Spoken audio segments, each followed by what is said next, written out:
जय हिंद दोस्तों, स्वागत है आप सभी का इस वीडियो में। एमएम एकेडमी ऐप पर आपको कई इंटरेस्टिंग कोर्सेस मिलेंगे जो कि आपको आपके एग्ज़ाम में काफ़ी हेल्प कर सकते हैं।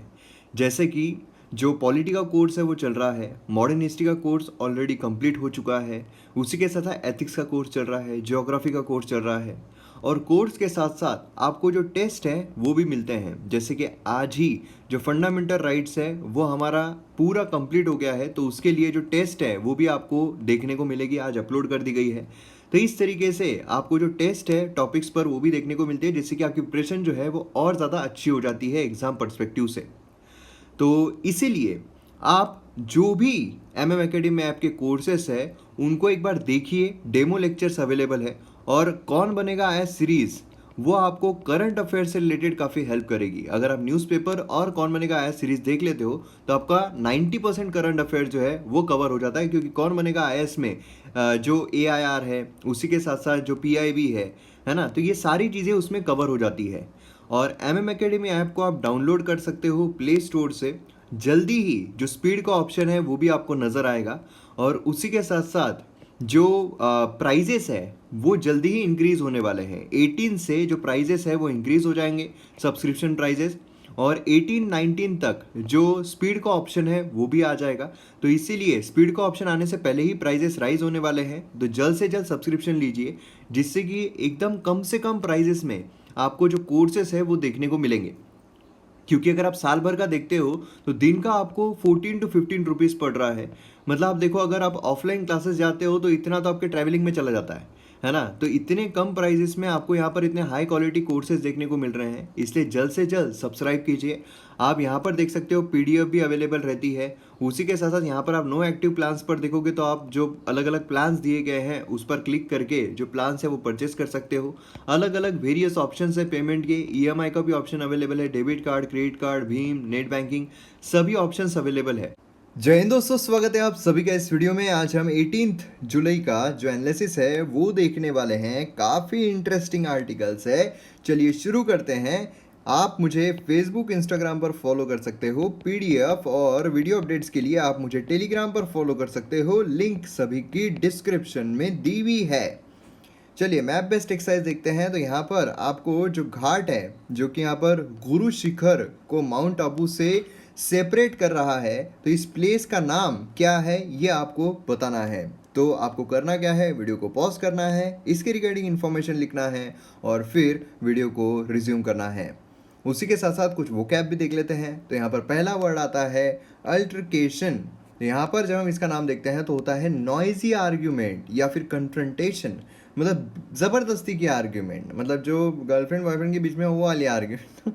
तो ये जो है ये वो वाली आर्ग्यूमेंट हमें देखने को मिलती है जो कि नॉइजी हो, ठीक है, कन्फ्रंटेशन करने वाली हो, काफ़ी शोर शराबा हो। तो यहाँ पर देखने को मिलता है कि student got into an altercation with the participant during debate. मतलब ये जो होती है ना, जो हमें न्यूज़ चैनल पर देखने को मिलती है डिबेट के नाम पर, तो ये यही होता है, ठीक है। दूसरा यहाँ पर हमें देखने को मिलता है अनमिटिगेटेड। अनमिटिगेटेड मतलब होता है डाउन राइट या फिर अट्टर या फिर टोटल, पूरी तरह। तो यहाँ पर सेंटेंस में होता है कि speech of that representative was unmitigated disaster, पूरी तरीके से। तो इस तरीके से आप ये वर्ड इस्तेमाल कर सकते हो। नेक्स्ट है यहाँ पर सॉरमेंट। सॉरमेंट मतलब होता है to get on top of overcome, ठीक है, ऊपर या दूर होने के लिए। सेंटेंस में इस्तेमाल कर सकते हैं they manage to surmount the language barrier by using translation app. तो इस तरीके से यहाँ पर ओवरकम करने के लिए, मतलब होता है ना कि हम होंगे कामयाब, उस तरीके से है ये सॉरमेंट, ठीक है। तो ये भी चीज़ काफ़ी ज़्यादा इंपॉर्टेंट है, यूपीएससी के इसमें भी आपको ये जो वर्ड है ये काम आ सकता है। नेक्स्ट यहाँ पर है फोमेंट। फोमेंट मतलब होता है टू स्टीर अप, मतलब हलचल मचाने के लिए। तो ये तो एक गाना हो गया, हलचल मचाने के लिए। तो इस तरीके से यहाँ पर सेंटेंस में कैसे इस्तेमाल किया जा सकता है, civilians accused their leaders of fomenting political unrest. तो ये चीज़ हमें यहाँ पर देखने को मिलती है। तो अब आपको क्या करना है, ये जो वर्ड्स हैं इनको आपको जो कमेंट सेक्शन है उसमें सेंटेंसेस लिखने हैं अपने हिसाब से। उसी के साथ आपके दिन भर में ये जो वर्ड्स हैं आप आपके बोलने में कहीं ना कहीं इस्तेमाल ज़रूर कीजिए। चलिए यहाँ पर हम न्यूज़पेपर पर आते हैं। तो हमें यहाँ पर जो अलग अलग आर्टिकल्स है, एडिटोरियल्स है, वो यहाँ पर देखने को मिल रहे हैं। तो तो यहाँ पर चाइना, ईरान और इंडिया का कंसर्न जो है वो यहाँ पर देखा जा रहा है। चाइना और ईरान के बीच में क्या खिचड़ी पक रही है। उसी के साथ साथ यहाँ पर आप देखोगे तो डीलिमिटेशन जो है नॉर्थ ईस्ट में, कल हमने इसके रिगार्डिंग न्यूज़ आर्टिकल देखा था, अब यहाँ पर एडिटोरियल हमें देखने को मिल रहा है। तो इसके रिगार्डिंग भी हम काफ़ी सारी चीज़ें जो है वो समझने की कोशिश करेंगे। उसी के साथ साथ यहाँ पर आप देखोगे तो माइग्रेंट राइट टू वोट, जो माइग्रेंट्स है जो एक जगह से दूसरी जगह चल जाते हैं, उनका राइट टू वोट जो उसके रिगार्डिंग ये आर्टिकल बात कर रहा है, तो इसे भी देखेंगे। उसी के साथ एग्जीक्यूटिव जो है उन्होंने एक्सप्लेन करना चाहिए, क्या एक्सप्लेन करना चाहिए उसके बारे में आर्टिकल बात कर रहा है। ये मंदिर जो है इस्लामाबाद में, उसके रिगार्डिंग बात की जा रही है। देखिए एक मंदिर जो है कृष्ण जी का इस्लामाबाद में, वो बनाने की बात की जा रही है। और जो प्रोटेस्टर है वो इसके अगेंस्ट में प्रोटेस्ट जो है वो कर रहे हैं। पहले भी कोशिश की गई थी लेकिन प्रोटेस्ट की वजह से नहीं हो पाया था। अभी भी कोशिश जो है वो की जा रही है, पैसे जो है सैंक्शन किए जा रहे हैं, लेकिन फिर भी जो प्रोटेस्ट है वो अभी भी हो ही रहे हैं। तो ये सारी चीज़ें हमें यहाँ पर देखने को मिलती है। यहाँ पर बेसिकली जो इनकाउंटर है लीगली, उसके बारे में यहाँ पर बात किया गया है। तो ये आर्टिकल हमारे एग्जाम पर्सपेक्टिव से इंपॉर्टेंट नहीं है। तो काफ़ी इंटरेस्टिंग आर्टिकल्स है आज जो हम यहाँ पर देखने वाले हैं। यहाँ पर कुछ न्यूज़ एडिटोरियल्स भी है, जैसे कि यहाँ पर आप देख सकते हो जस्ट 2 ऑफरिंग्स इन 6 मंथ्स। यहाँ पर आईपीओ मार्केट जो है वो क्या कहता है उसके बारे में यहाँ पर बात की गई है। उसी के साथ साथ यहाँ पर मल्टीलेटरिज्म जो है उसकी ज़रूरत है, जिससे कि reality of the contemporary world जो है उसे रिप्रेजेंटेशन जो यहाँ पर रिप्रेजेंट किया जा सके। तो ये भी चीज़ यहाँ पर काफ़ी ज़्यादा इंपॉर्टेंट है। मोदी जी के बारे में बेसिकली बोला क्या गया है, मोदी जी ने क्या बोला है। तो आइए यहाँ पर हम एक एक करके न्यूज़ आर्टिकल और एडिटोरियल जो है उन्हें समझने की कोशिश करते हैं। यहाँ पर एक एडिटोरियल है जो कि माइग्रेंट जो है उनके राइट टू वोट के बारे में बात करता है। मतलब बेसिकली इलेक्शन कमीशन को बोला गया है कि उन्होंने यहाँ पर कुछ कंडीशंस लानी चाहिए जिससे कि जो माइग्रेंट्स है उनका राइट टू वोट जो है वो यहाँ पर प्रॉपर तरीके से एक्सरसाइज हो सके। अब इसमें कुछ स्टैटिक पोर्शन से रिलेटेड भी इंपॉर्टेंट चीज़ें हैं और डायनेमिक पोर्शन से रिलेटेड भी इंपॉर्टेंट चीज़ें हैं। अब स्टैटिक पोर्शन से रिलेटेड क्या क्या इंपॉर्टेंट चीज़ें हैं, आर्टिकल 324, आर्टिकल 325, 326 एंड 327, ये इंपॉर्टेंट है हमारे स्टैटिक पोर्शन से रिलेटेड। तो 324 क्या है, इलेक्शन कमीशन ऑफ इंडिया जो है कंट्रोल करता है और डायरेक्ट करता है जो इलेक्टोरल रोल है वो प्रिपेयर करने के लिए जितने भी इलेक्शंस होते हैं उसके लिए। अब देखिए कुछ यहाँ पर मैं आपको स्टैटिक पोर्शन से रिलेटेड चीज़ें बता देता हूँ। हमारे यहाँ पर इलेक्शन कमीशन ऑफ इंडिया जो है उसमें एक चीफ इलेक्शन कमिश्नर देखने को मिलते हैं और बाकी हमें कुछ इलेक्शन कमिश्नर जो है वो देखने को मिलते हैं। अब यहाँ पर इंपॉर्टेंट चीज़ ये आती है कि जो रिमूवल प्रोसेस है, अपॉइंटमेंट का तो ठीक है हम सभी को पता है, रिमूवल जो प्रोसेस होती है वो इनकी डिफरेंट है। ठीक है, इसमें काफ़ी लोगों को कन्फ्यूजन है। जो चीफ इलेक्शन कमिश्नर है उनका रिमूवल कौन करता है, राष्ट्रपति करते हैं। जो इलेक्शन कमिश्नर है उनका रिमूवल कौन करता है, तो राष्ट्रपति करते हैं। तो अब आप बोलोगे फिर डिफरेंस क्या है, दोनों का तो सेम ही है, राष्ट्रपति करते हैं, लेकिन रिमूवल प्रोसेस में अलग है। यहाँ पर जो चीफ इलेक्शन कमिश्नर है वो रिमूव किए जाते हैं एज पर द जजेस ऑफ सुप्रीम कोर्ट। ठीक है, चीफ इलेक्शन कमिश्नर की बात हो रही है।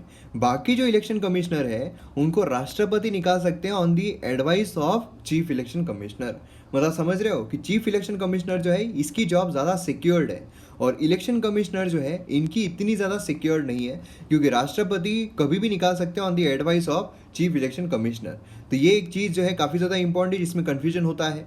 उसी के साथ साथ अगर आप देखो तो यहाँ पर जो इलेक्शन कमीशन है उनके बहुत सारे रोल्स है ना। यहाँ पर ये कर देना, जो शेड्यूल है वो डिक्लेयर कर देना।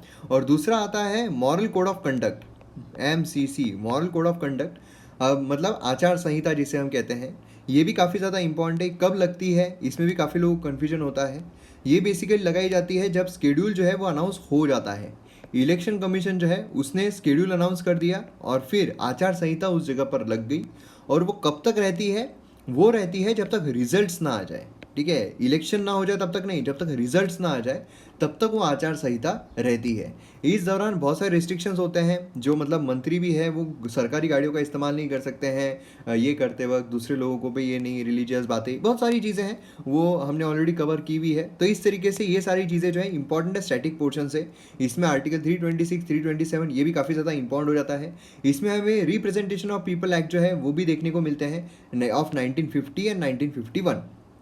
अब ये सारी चीज़ें हमने पॉलिटी के जो लेक्चर्स हैं MM एकेडमी पर उसमें कवर किया है, और इलेक्शन कमीशन जब आएगा उस टाइम पर ये सारी चीज़ें कवर हो भी जाएगी। ठीक है, तो इलेक्शन कमीशन के बारे में डिटेल में सारी चीज़ें हम देखेंगे MM एकेडमी ऐप पर, जो यूट्यूब पर नहीं है, उससे भी ज़्यादा डिटेल में घुसकर हम चीज़ें जो है समझने की कोशिश करेंगे, जैसे कि प्रीलिम्स और मेंस दोनों इसमें आपको फ़ायदा मिलेगा। ठीक है, तो यहाँ पर बेसिकली बात क्या की जा रही है। अब आर्टिकल अगर हम देखते हैं जो डायनेमिक इसमें चल रहा है वो बेसिकली क्या है, तो यहाँ पर यूएसए ने ग्रांट किया था यूनिवर्सल अडल्ट फ्रेंचाइज इंक्रीमेंटली।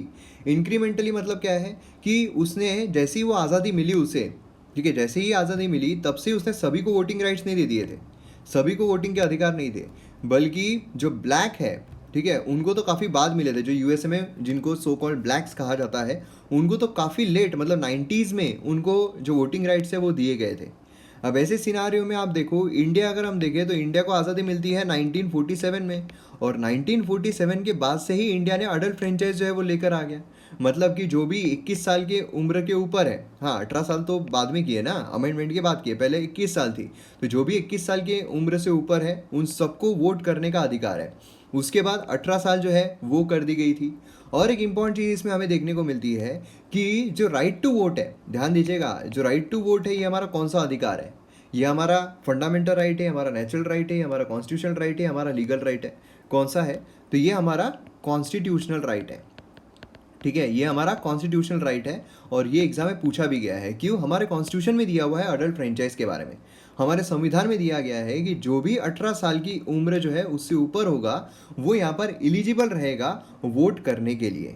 ठीक है, तो इसीलिए ये हमारा कॉन्स्टिट्यूशनल अधिकार बन जाता है। तो यहाँ पर आप देख सकते हो कि जो वोटिंग राइट्स है, यहाँ पर क्लैरिटी दी गई थी कि result in article 326 of constitution which not only provide the election to be held on the basis of universal adult franchise, है ना, जो इलेक्शन है वो किसके बेसिस पर होना चाहिए, यूनिवर्सल एडल्ट फ्रेंचाइज, लेकिन ये भी इंश्योर किया गया है कि इलाइटिस जो है notion of the qualification such as property ownership, ये यहाँ पर did not exclude individual from either voting या फिर इलेक्शंस, मतलब यहाँ पर जो प्रॉपर्टी है उसका कोई यहाँ पर ये नहीं करता है, बाहर नहीं निकाल देंगे। ठीक है, तो ये एक चीज़ इंपॉर्टेंट हमें देखने को मिलती है। और उसी के साथ साथ अब यहाँ पर आप बात जो है वो की जा रही है माइग्रेंट्स के बारे में। अब देखिए एक और दूसरी चीज़ यहाँ पर स्टैटिक पॉइंट्स से रिलेटेड आती है। ये सारी जो चीज़ें हैं ना, ये सारी जो पॉइंट्स यहाँ पर दिए गए हैं, ये मैं आपको 2 लाइन में समझा सकता हूँ। वो क्या? एक तो ये है जो माइग्रेंट वर्कर्स है, माइग्रेंट वर्कर समझ लीजिए उत्तर प्रदेश का है, अब वो कहीं और जा रहा है काम करने के लिए, फॉर से मुंबई में जा रहा है, मुंबई में गया वहाँ काम करने के लिए और वहाँ पर काम देखना शुरू कर दिया। अब जब इलेक्शन हो रहे हैं तो क्या ये अपने पैसे खर्च करके सिर्फ वोट करने के लिए अपने कॉन्स्टिट्यूएंसी में जाएगा और वहाँ पर वोट करने के लिए आएगा? मुश्किल है ना समझना। इसीलिए इतने सारे जो माइग्रेंट वर्कर्स है, इतने सारे जो माइग्रेंट वर्कर्स है, उन सबके जो वोट्स है वो खारिज हो जाते हैं, उन सबके वोट जो है वो नहीं मिल पाते हैं, वो यहाँ पर जो हमारा डेमोक्रेसी है उसके इलेक्शन में पार्टिसिपेट नहीं कर पाते हैं। तो ये यहाँ पर एक बहुत बड़ी समस्या जो है वो देखने को मिल रही है, और काफ़ी सारे हैं, काफ़ी सारे माइग्रेंट वर्कर जो है वो जाते हैं। ठीक है, 2011 की अगर हम बात करें तो उत्तर प्रदेश और बिहार जो है largest source of interstate migrant से with 83 lakh and 63 lakh migrant respectively. तो आप समझ सकते हो इतने वोट जो है, 63 बोलिए 83 बोलिए, इतने वोट जो है वो तो यहाँ पर पड़ ही नहीं रहे हैं ना, तो ये हमारे डेमोक्रेसी के खिलाफ है। तो ये चीज़ हमें देखने को मिलती है। तो इसीलिए यहाँ पर बोला क्या जा रहा है, इस आर्टिकल के तहत बताया क्या जा रहा है कि इनको भी, जो माइग्रेंट वर्कर है, इनको भी पोस्ट के ज़रिए जो वोटिंग है वो राइट्स देने चाहिए। अब ये इतना न्यूज़ में क्यों आ रहा है? क्योंकि 65 से ऊपर जो भी लोग हैं, 65 एज के ऊपर जो भी लोग हैं, उनको पोस्ट से वोटिंग करने का अधिकार जो है वो सौंपा जा रहा है, और इसी वजह से ये सारी प्रॉब्लम्स हमें देखने को मिल रही है। अब देखिए यहाँ पर कितनी इंटरेस्टिंग और इंपॉर्टेंट चीज़ आती है। एक क्या इंपॉर्टेंट चीज़ आती है कि हमारे देश में कौन कौन से तरीके से वोटिंग की जा सकती है। एक तो होता है postal ballot, postal ballot sorry, एक होता है बैलेट पेपर हमारा जो है ना, मतलब बैलेट पेपर मतलब जो ईवीएम मशीन के जरिए हम देते हैं वो हो गया, है ना। तो यहाँ पर क्या है, पोस्टल छोड़िए, बैलेट पेपर है ना, जो हम ईवीएम है वो। दूसरा हमें कौन सा देखने को मिलता है, पोस्ट, और तीसरा हमें कौन सा देखने को मिलता है, प्रॉक्सी। तो ये 3 हमें देखने को मिलते हैं। अब यहाँ पर अगर आप देखोगे मोस्टली अगर इंडिया में देखा जाए तो पोस्ट का ज़्यादा इस्तेमाल किया जाता है, और बैलेट जो है वो तो होता ही है, मतलब जो ईवीएम मशीन है उसका तो होता ही है, तो ईवीएम मशीन पे जाकर आप सीधे वोट कर सकते हो। पोस्ट किसके लिए अलाउड है?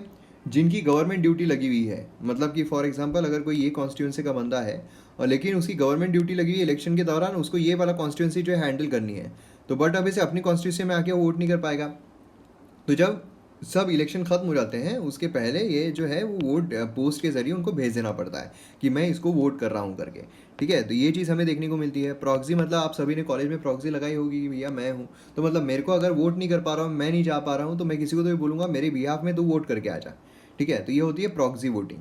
तो इस तरीके से हमें देखने को मिलता है। और यहाँ पर पोस्ट जो है उसके ज़रिए 65 एज के जो ऊपर के लोग हैं उनके लिए भी बोला जा रहा है कि इनको कोविड की वजह से काफ़ी नुकसान हो सकता है और इसीलिए वो भी पोस्ट के ज़रिए कर सके।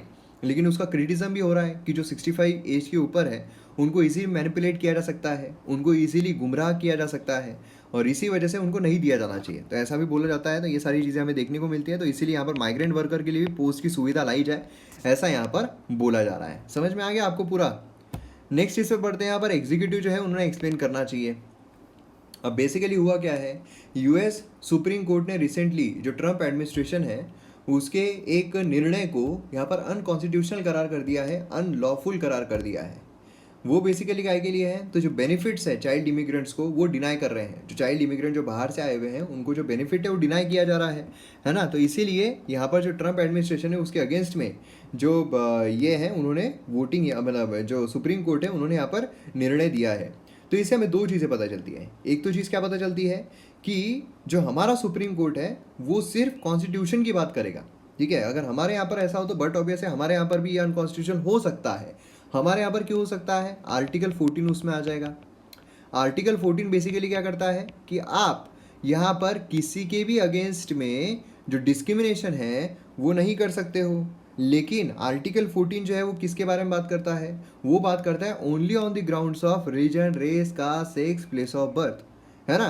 तो यहाँ पर आप मुझे कमेंट सेक्शन में बताइए कि अगर ऐसा हो कि हमारे जो इंडियन सिटीजन्स है, इंडियन जो बच्चे हैं, स्टूडेंट्स हैं, और अगर फॉरेन स्टूडेंट्स हैं, तो इन दोनों को अगर डिस्क्रिमिनेट किया जाता है तो इनमें से क्या डिस्क्रिमिनेट हो पाएगा आर्टिकल 14 के हिसाब से?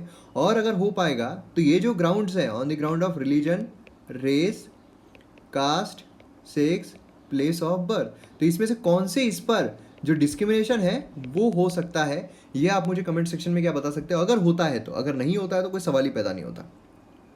तो यहाँ पर हमारे यहाँ पर अगर देखा जाए तो जो कोर्ट है, जो सुप्रीम कोर्ट है, वो सब कुछ नहीं देख सकती है, वो सिर्फ कॉन्स्टिट्यूशन को देखेगी। कॉन्स्टिट्यूशन के अनुसार अगर अनकॉन्स्टिट्यूशनल है तो वो यहाँ पर खारिज कर देगी। लेकिन नॉर्मल लॉ जो है वो अगर अनकॉन्स्टिट्यूशनल नहीं है तो फिर उसमें हस्तक्षेप नहीं कर सकती है। लेकिन अगर हम यूएसए की सुप्रीम कोर्ट देखें तो उनको एक एक्स्ट्रा ये मिला हुआ है कि वो नॉर्मली भी लोगों के अगर हित में ना हो फिर भी उसे अनकॉन्स्टिट्यूशनल, अनलॉफुल करार कर सकती है। तो ये एक डिफरेंस हमें देखने को मिलता है, ठीक है। तो यहाँ पर सरकार को आर्बिट्री बोला जा रहा है कि खुद की मनमानी कर रहे हो, ये नहीं चलेगा, नहीं चलेगा, नहीं चलेगा, ये देखने को मिल रहा है। अब यहाँ पर इंडियन सुप्रीम कोर्ट जिसका जूरिस्प्रूडेंस जो है of administration law has always been on extol, मतलब ड्यूटी टू गिव रीजंस। यहाँ पर रीजंस जो है वो हमेशा देते रहना पड़ेगा, क्या रीज़न है।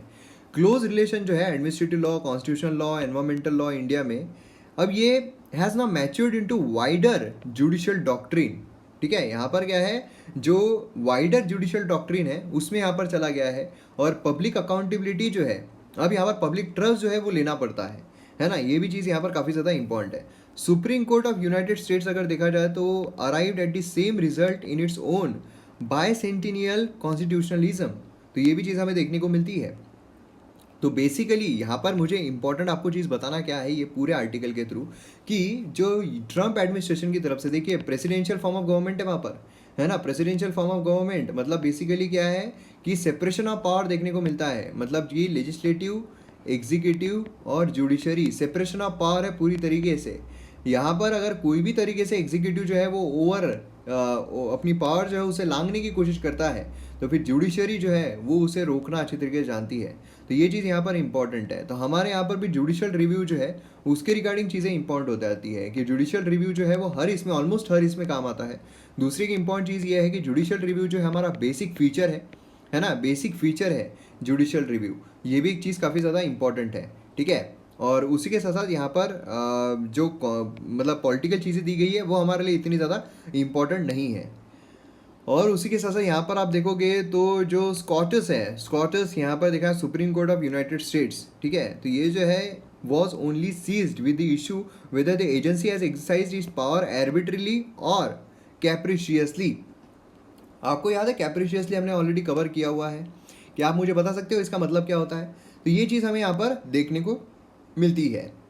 अब यहाँ पर चीफ जस्टिस रॉबर्ट जिन्होंने यहाँ पर होल्ड किया है कि DHS जो है वो यहाँ पर मल्टीपल वेज में है। तो यहाँ पर बहुत सारी चीज़ें देखी गई है, जैसे कि फाउंडेशनल प्रिंसिपल जो एडमिनिस्ट्रेटिव लॉ का, कि जुडिशियल रिव्यू जो है agency action limited to the ground that the agency involve when it took into action यहाँ पर हमें देखने को मिलता है जुडिशियल रिव्यू के बारे में बात की जा रही है। हमारी जो जुडिशियल रिव्यू है वो कहाँ तक जा सकती है, कौन सी सीमा तक जा सकती है, आप मुझे बता सकते हो? हमारी जुडिशियल रिव्यू जो है ना, इंडिया के अगर हम जुडिशियल, देखिए यूएसए के बारे में आपको नहीं पूछा जाएगा कि मतलब यूएसए की जुडिशियल रिव्यू कंपेयर किया जाएगा, क्योंकि जुडिशियल रिव्यू हमने लिया कहाँ से है, तो हमने यूएसए से लिया हुआ है। और इसीलिए ये आर्टिकल मैंने लिया है, ये बेसिकली आपको कॉन्सेप्ट समझाने के लिए, मतलब ये जो न्यूज़ है वो समझाने के लिए नहीं, लेकिन जो कॉन्सेप्ट है वो समझाने के लिए मैंने यहाँ पर लिया है कि जुडिशियल रिव्यू जो है कितना ज़्यादा महत्वपूर्ण है। अब इसमें तीन चीज़ें और आती है जुडिशियरी, अगर हम देखें तो हमें तीन चीज़ें देखने को मिलती है। एक होती है जुडिशियल रिव्यू, दूसरा होता है जुडिशियल एक्टिविज्म, और तीसरा होता है जुडिशियल रिस्ट्रेन। जुडिशियल रिव्यू मतलब क्या है कि सरकार जो है अगर उन्होंने कोई निर्णय लेकर आ गई, वो हमारे कॉन्स्टिट्यूशन के हिसाब से है या नहीं वो देखा जाएगा, वो है जुडिशियल रिव्यू। मतलब कि अगर जो गर्लफ्रेंड बॉयफ्रेंड उसमें झगड़ा हो रहा है और ब्रेकअप तक की बात आ रही है, तो एक बार फिर से अगर सोच विचार हो रहे हैं तो वो हो गया जुडिशियल रिव्यू।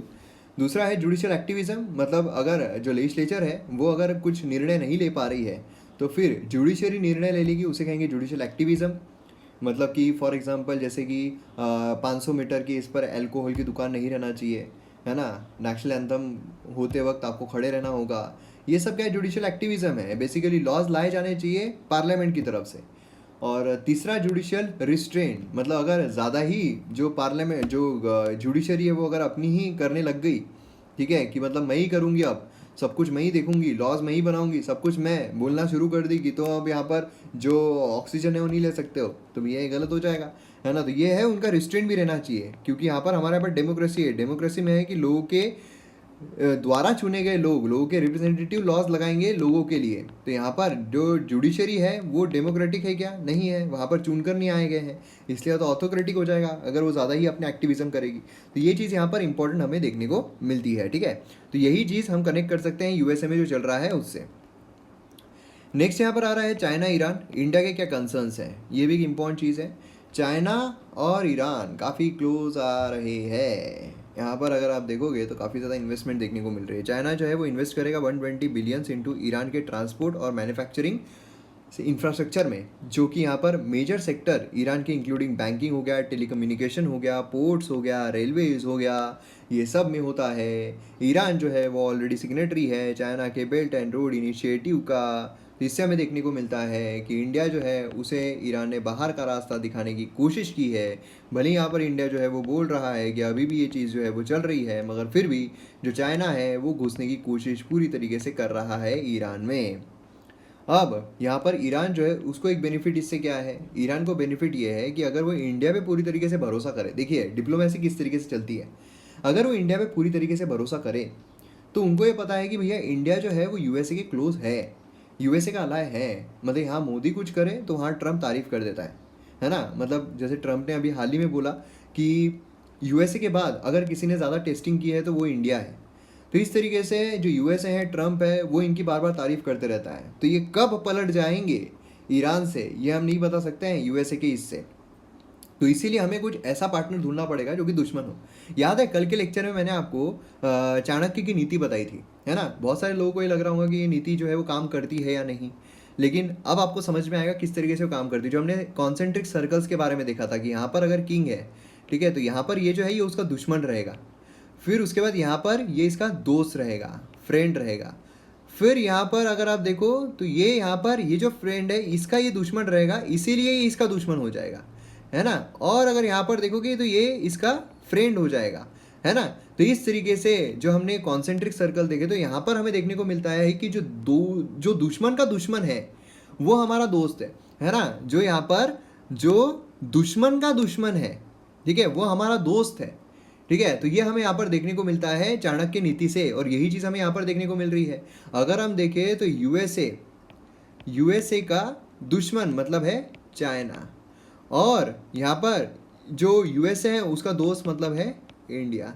तो यहाँ पर ईरान जो है, ईरान यूएसए का क्या है, यूएसए का दुश्मन है।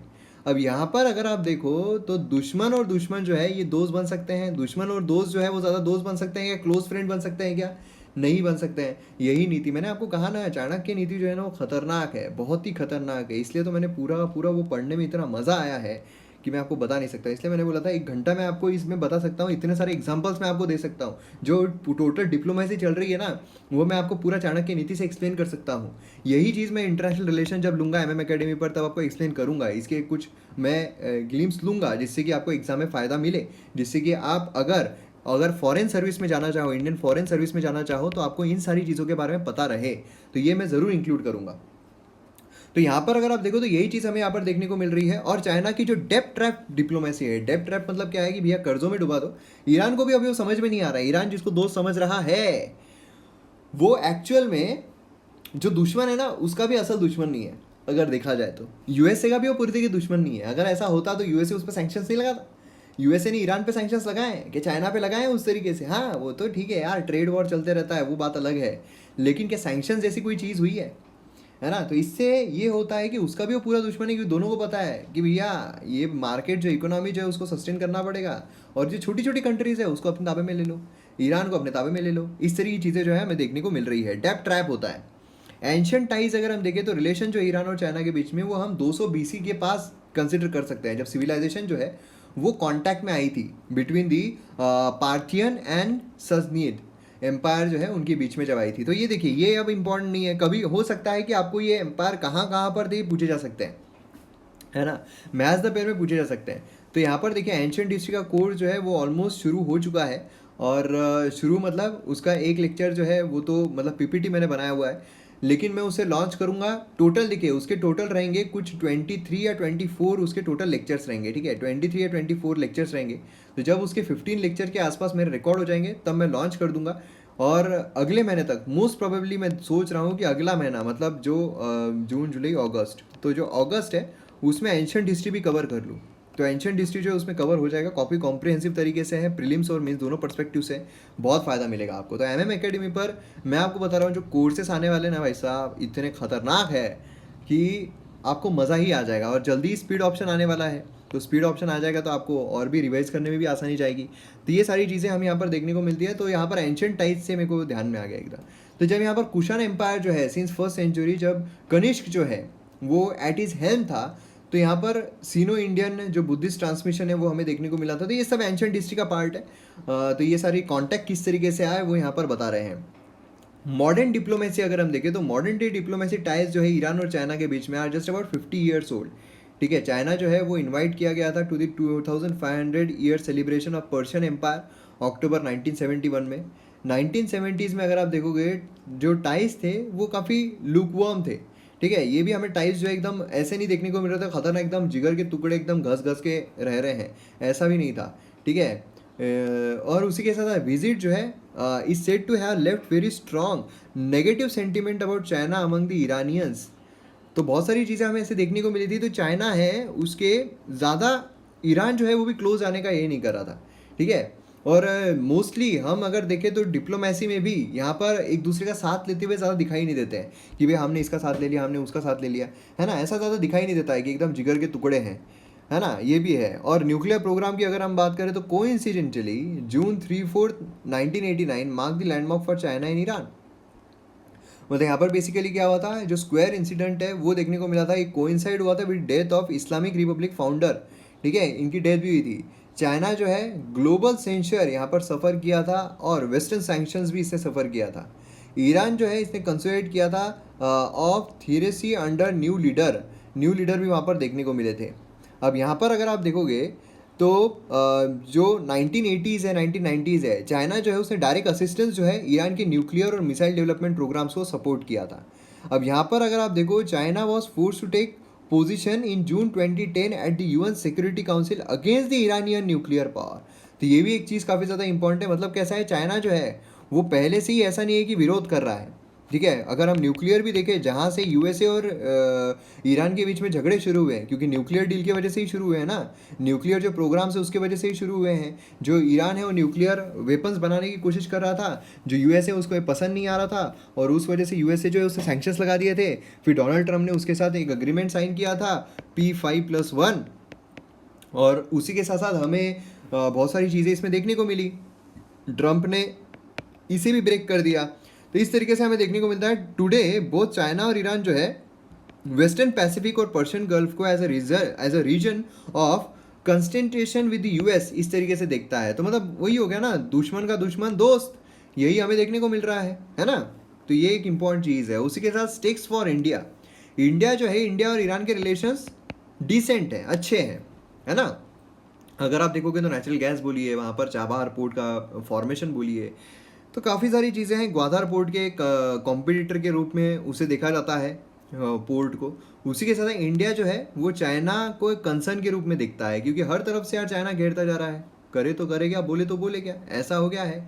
इनिशियल रिपोर्ट इन ईरान ने सजेस्ट किया है China will deploy 5000 security personal, कि उसके जो प्रोजेक्ट्स है ईरान में वो सिक्योर कर सके। तो मतलब सोचिए आप कि यहाँ पर अब जो सिक्योरिटी पर्सनल अगर वहाँ पर आ जाते हैं, तो फिर मतलब ऐसा हो गया ना, इंडिया यहाँ पर है तो उसको सभी तरफ से, यहाँ पर भी घेरा जा रहा है, यहाँ पर भी घेरा जा रहा है, यहाँ पर भी घेरा जा रहा है, यहाँ पर तो घेरे ही है, यहाँ पर भी घेरा जा रहा है, मालदीव जो है वो भी इंडिया के अगेंस्ट में। तो इस तरीके से चीज़ें जो है हमें बहुत ज़्यादा, जो अगर सिक्योरिटी पॉइंट ऑफ व्यू से देखा जाए तो विपरीत जो है वो देखने को मिल रही है। तो अब डिप्लोमेसी जो है उसका रुख यहाँ पर चेंज ज़रूर करना पड़ेगा, ठीक है। और यहाँ पर कुछ आपको जो स्टैटिक पोर्शन से रिलेटेड चीज़ें हैं वो देखने को मिलती है, जो आप यहाँ पर देख सकते हो। अब यहाँ पर इंडिया जो है उसने खुद को यहाँ पर जियोपॉलिटिकल राइवलरी जो है बिटवीन यूएस एंड चाइना और ईरान, इसमें यहाँ पर फंसा कर रख दिया है। अब देखिए, जो ईरान है उस पर सैंक्शंस है, और जो भी ईरान में इन्वेस्टमेंट करेगा, जो भी ईरान के साथ ट्रेड करेगा, उस पर यूएसए जो है वो सैंक्शंस लगा देगा। अब ऐसे सिनारियो में इंडिया ने जब चाबहार पोर्ट बनाया उस टाइम पर इंडिया पे क्यों सैंक्शंस नहीं लगे? क्योंकि इंडिया जो है उसने ये बोला कि हम अफगानिस्तान को डेवलप करेंगे, क्योंकि ईरान के थ्रू हम जाएंगे ना अफगानिस्तान की तरफ, मिडिल ईस्ट में, और अफगानिस्तान को डेवलप करना ये यूएसए की रिक्वायरमेंट है। इसलिए उससे वेवर मिल गया था इंडिया को कि हाँ ठीक है तुम कर सकते हो। लेकिन जो रेलवे प्रोजेक्ट है उससे अभी तक पता नहीं है कि वेवर मिलेगा या नहीं मिलेगा, या फिर वेवर देंगे या नहीं देंगे, है ना। ये भी चीज़ हमें देखने को मिल रही है। अब इंडिया का फ़ायदा क्या था कि यहाँ पर डेवलप हम करते हैं तो यहाँ पर पाकिस्तान को बाईपास करके हम यहाँ पर सी रूट से चले जाएंगे, जो मिडिल ईस्ट है उसको हम यहाँ पर कैप्चर कर सकते हैं।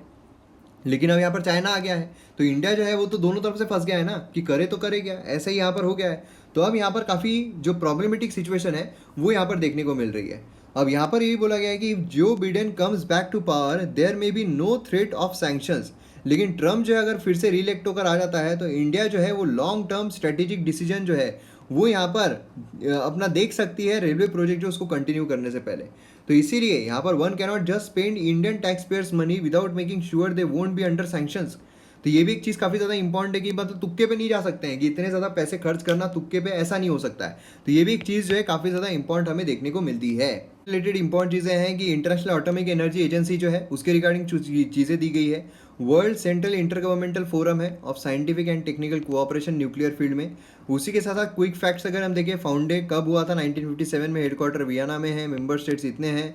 उसी के साथ साथ यहाँ पर आप देख सकते हो फंक्शंस कौन कौन से हैं। तो ये फंक्शन प्रमोट करना, असिस्ट करना रिसर्च को, और उसी के साथ साथ न्यूक्लियर नॉन प्रोलिफरेशन ट्रीटी जो है उसको यहाँ पर अप्लाई करना।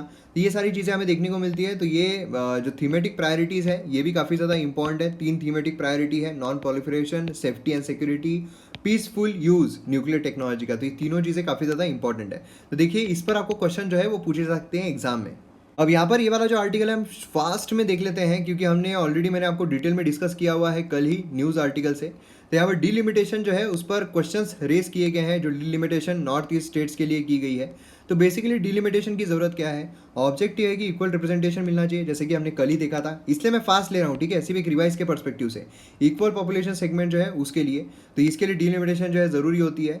और डिलिमिटेशन कब की जाती है, डिलिमिटेशन जो है वो प्रिसीडिंग सेंसस के रूप में की जाती है, कि सेंसस जब होगा, अभी आपको पता है कि 2001 में हुआ था, तो अब कब होने वाला है, 10-10 साल में होता है, 2011 में हुआ था, फिर कब होगा, बट ऑब्वियस है कि आप सभी को पता है। तो इस तरीके से जो डिलिमिटेशन है वो भी किया जाता है कि पॉपुलेशन कितना राइज हो रहा है, उस हिसाब से हम जो लकीरें हैं वो खींच देंगे, जिससे कि वहाँ पर लोगों को इक्वल रिप्रेजेंटेशन जो है वो मिल पाएगा, ठीक है। और उसी के साथ साथ यहाँ पर डिलिमिटेशन जो है उसे सस्पेंड भी किया गया था अंटिल 2001। उसी के साथ साथ यहाँ पर 4 स्टेट जो है उन्हें छोड़ दिया गया था। 2002 से 8 तक जब डिलिमिटेशन थी तो उसमें 4 स्टेट्स को छोड़ दिया गया था, अरुणाचल प्रदेश, आसाम, मणिपुर, नागालैंड। क्यों छोड़ दिया गया था, क्योंकि यहाँ पर चैलेंज किया गया था उसका इस्तेमाल, इसीलिए छोड़ दिया गया था। और फिर ये कंसिडर किया गया था कि नई डिलिमिटेशन कमीशन इनके लिए स्थापित नहीं करेंगे, और नया सेक्शन ऐड किया गया था रिप्रेजेंटेशन ऑफ पीपल एक्ट में कि नई डिलिमिटेशन कमीशन इनके लिए हम नहीं लाएंगे, बल्कि हम क्या करेंगे, हम इलेक्शन कमीशन के हाथ में छोड़ देंगे कि वो सब कुछ देख लेंगे, ठीक है। तो यहाँ पर आप देख सकते हो कि डिलिमिटेशन जो है वो डिसाइड क्या किया गया था कि हम यहाँ पर फिर से नहीं करेंगे, ठीक है। इलेक्शन कमीशन जो है उनके हाथ में छोड़ देंगे, क्योंकि डिलिमिटेशन कमीशन बिठाने में उनके सब कामकाज काफ़ी सारा पैसा वेस्ट होता है ना, तो वो नहीं करेंगे, ऐसा यहाँ पर बोला गया था। तो अब यहाँ पर हुआ क्या है, डिलिमिटेशन कमीशन जो उसका यहाँ पर गठन किया गया है। तो कल हमने जो डिस्कस किया था डिलिमिटेशन कमीशन में कौन कौन होते हैं, ये आप मुझे कमेंट सेक्शन में बताइए। रिटायर्ड सुप्रीम कोर्ट जज और कौन कौन होते हैं। अब यहाँ पर डिलिमिटेशन कमीशन क्या चेंज करेंगे, अब सभी नॉर्थ ईस्टर्न स्टेट जो है सभी 4 राज्यों में होंगे ऐसा हम बोल नहीं सकते हैं, तो इस तरीके देखने को मिल रहा है। However because of exceptional pass circumstances Jammu and Kashmir की जो असेंबली है seats will now increase from 107 से 114, ठीक है। जम्मू का जो रीजनल रिप्रेजेंटेशन है वो यहाँ पर बढ़ सकता है, क्योंकि बट ऑब्वियसली उसे एक यूनियन टेरिटरी में तब्दील कर दिया गया है, इसलिए उसमें भी चेंजेस हमें देखने को मिलने वाले हैं। अब देखिए यहाँ पर ये वाला आर्टिकल हमें देखने को मिल रहा है, मतलब न्यूज़ है, मोदी जी ने मल्टीलैटरलिज्म ज़रूरी है रियलिटी ऑफ कंटेम्प्रेरी वर्ल्ड के लिए बोला गया है। अब देखिए बेसिकली ये वाला न्यूज़ जो है मैंने क्यों लिया है न्यूज़, ये न्यूज़ मैंने लिया है क्योंकि इसमें जो इकोसॉक है ये आ रहा है, मतलब बेसिकली क्या है, UN economic and social council session, इसके रिगार्डिंग बात की गई है। तो इसके रिगार्डिंग आपको पता रहना चाहिए स्टैटिक पोर्शन से रिलेटेड, इसलिए मैंने सिर्फ ये न्यूज़ आर्टिकल जो है इंक्लूड की है, जिससे कि आपको इसके बारे में बता सकूँ। हेडक्वार्टर कहाँ पर, न्यूयॉर्क में है। उसी के साथ economic and social council at the heart of United nation system, जो कि 3 डायमेंशन जो है सस्टेनेबल डेवलपमेंट, मतलब इकोनॉमिक, सोशल और एनवायरमेंटल, इन 3 सेक्टर में देखने को मिलती है डायमेंशंस में। सेंट्रल प्लेटफॉर्म जो है fostering debate and innovating thinking, ठीक है, ये यहाँ पर हमें देखने को मिलता है। उसी के साथ साथ यूएन चार्टर स्टैब्लिश्ड एनक्लोब, ये 1945 में, और उसी के साथ साथ 6 मेन ऑर्गन यूनाइटेड नेशन के उसमें से देखने को मिलता है। तो ये एक इंपॉर्टेंट चीज़ है, इसके लिए मैंने न्यूज़ आर्टिकल जो है लिया है। उसी के साथ साथ यहाँ पर रोल जो है ये भी काफ़ी इंपॉर्टेंट है। इंपॉर्टेंट रोल है as a link between diverse body of agencies, convention and organization within the UN. तो ये एक चीज़ काफ़ी ज़्यादा इंपॉर्टेंट है। ये एक इंटरनेशनल मीटिंग पॉइंट है for government leaders, academician, policy makers, parliamentarian, NGOs. तो ये भी एक इंपॉर्टेंट चीज़ यहाँ पर देखने को मिलती है। और उसी के साथ ये गेटवे की तरह काम करता है यूएन पार्टनरशिप और पार्टिसिपेशन जो है रेस्ट ऑफ द वर्ल्ड उनके बीच में।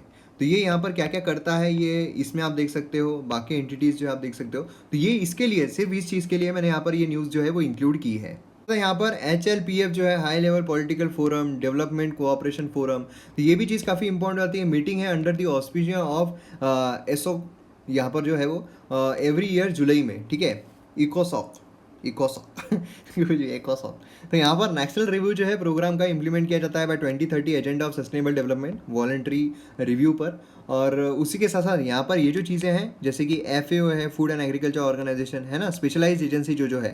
तो ये स्पेशल कभी कभार क्या होता है पता है क्या, आपको फुल फॉर्म भी पूछ लेते हैं। तो यहाँ पर ये फुल फॉर्म जो है एटलीस्ट फुल फॉर्म आप अच्छी तरीके से पढ़ लीजिए, यहाँ से आपको फुल फॉर्म मिल जाएंगे। तो ये भी इंपॉर्टेंट है। उसी के साथ साथ यहाँ पर जो सिस्टम है किस तरीके से काम करती है, रिसर्च एंड ट्रेनिंग बोलिए, एडॉक बॉडीज़ बोलिए, रिलेटेड बॉडीज़ बोलिए, तो ये भी चीज़ जो है इंपॉर्टेंट होती है। देखिए वीडियोस का फ़ायदा तभी होता है जब हम यहाँ पर स्टैटिक जो हमारे एग्जाम पर्सपेक्टिव से इंपॉर्टेंट है वो सब चीज़ें साथ में लेकर चले, तो इससे आपको ये सारी इन्फॉर्मेशन मिलती है और इसके लिए काफ़ी मेहनत लगती है। इसीलिए आप शेयर ज़रूर कर दिया कीजिए यार, ताकि दूसरों को भी फ़ायदा मिले। हम आते हैं मैप बेस्ड एक्सरसाइज पर। तो यहाँ पर गोरन घाट जो है वो हमें देखने को मिलता है। तो ये है गोरन घाट। तो मैं उम्मीद करता हूँ कि आपने इसके रिगार्डिंग इन्फॉर्मेशन जो है वो ज़रूर लिखी होगी। तो ये हमारे वीडियो का एंड। वीडियो अगर आपको पसंद आता है तो आप शेयर ज़रूर कीजिए। मिलते हैं हम अगले वीडियो में। जय हिंद।